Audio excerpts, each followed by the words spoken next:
Welcome to the course overview and briefing for the PaknSave Triathlon. We'll go through most of the race here. This is the briefing for all events except for the kids triathlon, which we will do a separate video clip for. When you attend the pre-race registration, you'll receive a number of items, the first one being a bib number. This is to be worn on your front during the run leg. We need to see it as you cross the finish line. It's optional whether you wear it on the bike leg. Next you'll have a page of stickers. One of these will go around the seat post of your bike. One will be for the front of your helmet, one will be for the side, and the other is for a bag that you can leave in the transition area. You'll also receive a swim cap that you need to wear during the swim. We're more than happy for you to reuse swim caps from previous year to save yourself having a drawer full of swim caps. And then finally you'll receive a timing chip. This is to be worn around your left ankle. Make sure it is securely fastened, it's Velcro, and that needs to stay on you for the duration of the event. On race day, the first task you have is parking. You come off Sawyers Arms Road, turn right onto a shingle road. It takes you up a hill. When you get to the top of the hill, there'll be some officials there directing you where to park. The parking is on the grass. When you exit, you will be driving across the grass and exiting near the gate rather than driving back down the shingle road, so that prevents any bottlenecks. From the parking area, it's around about an 800-metre walk to the transition area, initially along the shingle path, past Lake Tahi, which is the first lake, and past the canoe polo area. You'll then be entering the course. If you are arriving after the first races are already underway, please walk to the extreme side of the track to make sure you're not hindering anybody's progress, especially as you approach the transition area. First leg of the event for all of you, unless you're doing the duathlon option, is the swim. You can see here the course is laid out with the yellow buoys, which indicate the classic tri, which is 750 metres, one lap. The orange buoys going around both of them will be used for the secondary schools event and also the elite draft legal race. That's 300 metres. And then the pink line you can see here just going around one of the orange buoys is for the junior tri, which is 150 metres. If you're doing the classic tri, the 750 metres, you can ignore the orange buoys completely. You can go on either side of them. We will also have some markers on the exit beach to help you with your navigation, because when you are swimming back towards the exit point, it is quite hard to get your bearings, so keep a lookout for those buoys. And if you are doing the classic tri, you can use those orange buoys in the middle of the lake as sort of marker points to stay on the outside of. The swim start will be on the right hand side of the lake. It will be a deep water start around about waist depth. When you exit the water, there is some weed just as you approach the exit beach, so just be mindful of that, and it is quite tricky coming out of the lake. There's a reasonably large step, and it's on shingle, so just be careful, and then once you're up onto the grass you can head to transition. This year's transition will be laid out as you can see in this image. You will exit the swim at the swim exit point and run across the grass to a transition area where you'll turn right. There will be two zones, one that will be on the grass between the access road in and out, and the second zone will be on the car park and the access road out. If you're doing the duathlon, you'll enter the transition at the same space once you've finished your laps on the run, coming in following the blue line which says swim and run exit. You'll then grab your bike and you'll run out on the access road which is leading out following the red line. The gate on the left there, it will be narrow, so please give way and only go single file. When you reach the end of the grass and the mount line, if you are carrying your bike shoes and need to put them on, please pull over to the left and find an appropriate spot rather than blocking the progress of others.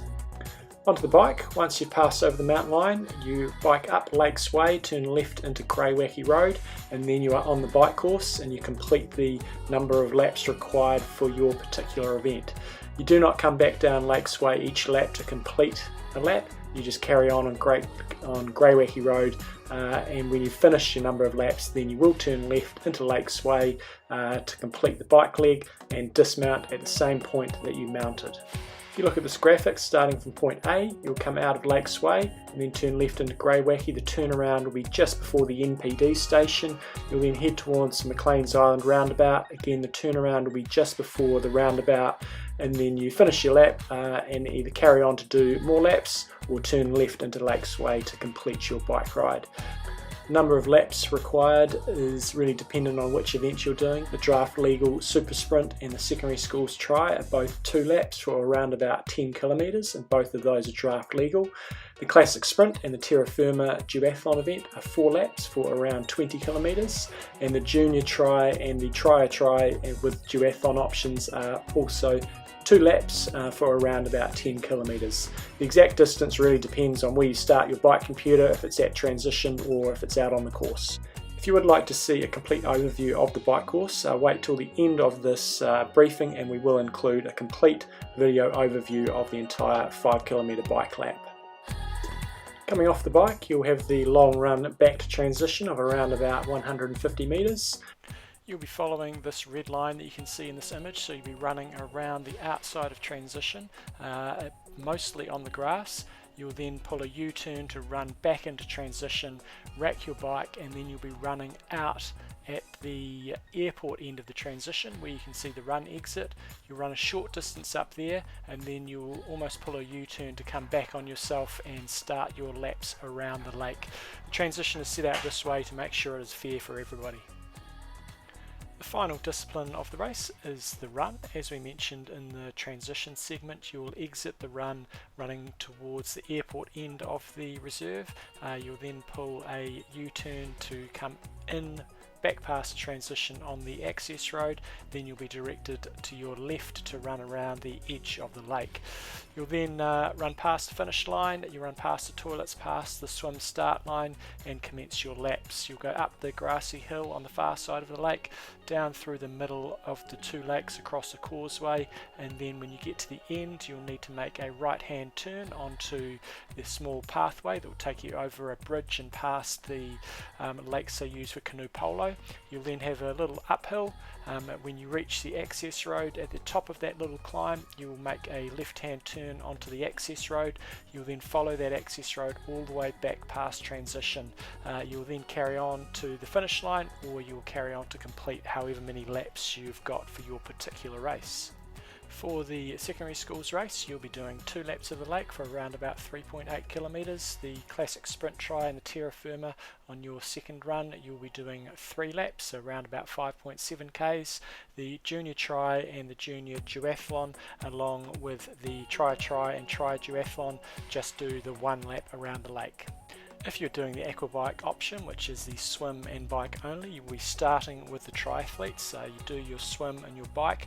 When you enter transition and go over the timing mat at the end of your bike leg, that will be the end of your race in terms of the timing and the results. However, you can exit transition at the same place where the runners exit and make the short run down to the finish line, so you can have the glory of crossing the official finish line.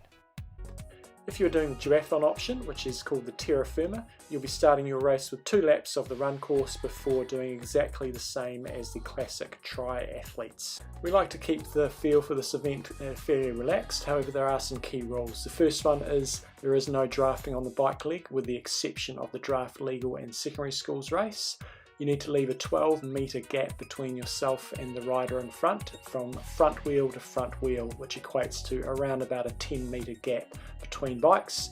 If you want to make a pass, you have 25 seconds to make that pass. Under no circumstances can you have any music devices in any section of the event, whether that be swim, bike or run. Always treat the roads like they are open and obey the road code.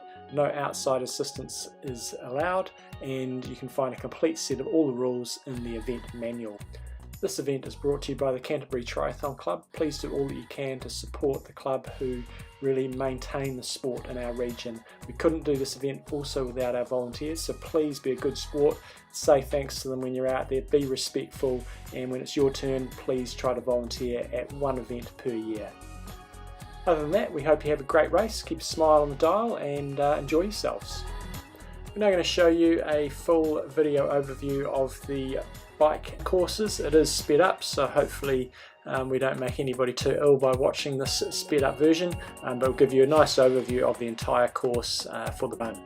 It is really important to note on the bike leg you will notice quite a few cars. This was filmed on a regular working day. On a Sunday morning we will not have any cars on the course. We have got road closure for much of the morning, not all the morning, but most of the morning you should not see any cars on the course.